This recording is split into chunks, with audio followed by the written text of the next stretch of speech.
का हो? ये बतावा का बताई बोला। इतना नखरा तोरे काहे आवलो? नेखरा ना करीला समझला ना। का भैल तो का बताई हाई सुना पहले हमार बात। बोला। जब से आइलू तू गवानवा करेलू नखरा। अच्छा हम नखरा करीला। और का सुना। जब से आइलू तू गवानवा करेलू नखरा। लागता कि घर में गोरिया करैबू बखरा। अच्छा और का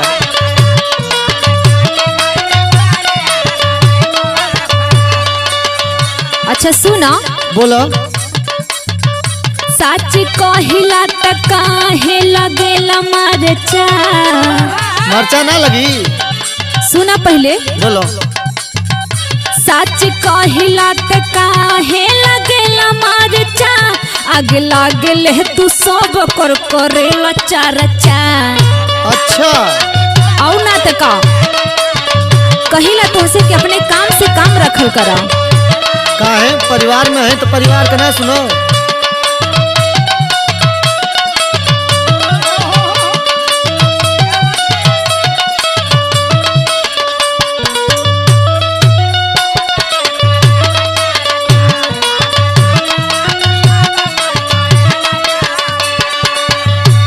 सुना।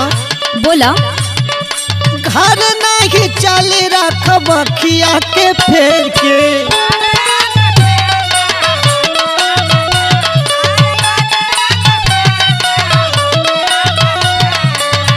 और सुना। बोला। अरे राखल चाहतारू घर में सगरो देवार के। अच्छा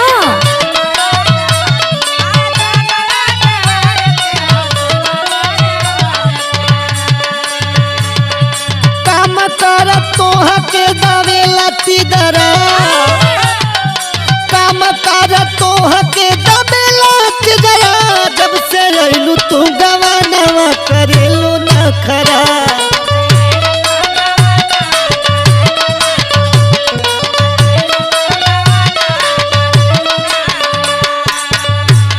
अच्छा और सुना।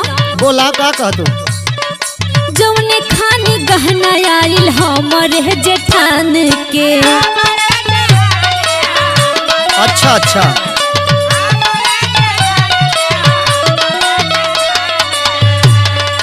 हमरो के गहना मंगा दो वही खान के।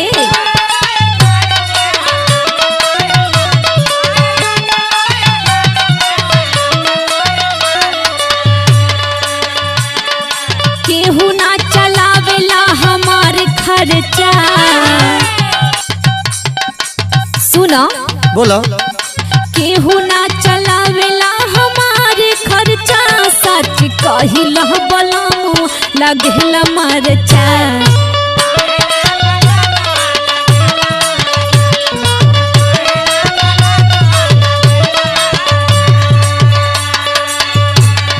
सुना हमार बात। बोला। भौजी के दाज दे के रारा जन बढ़ावा हो। अच्छा तो के लगा था कि हम रार करत हई।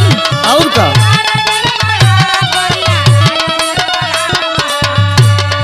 छोट बाड़ू छोट रहलार जन चुआवा हो।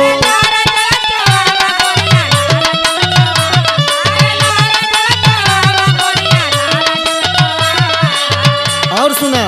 बोला। जालिम दी जा प्यारे के तू सेवा जा करा।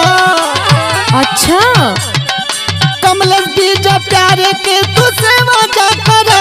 जब से आइलू तू गवानवा करेलू झगड़ा।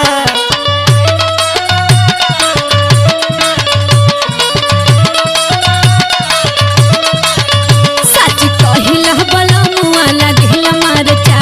जब से आइलू तू गवानवा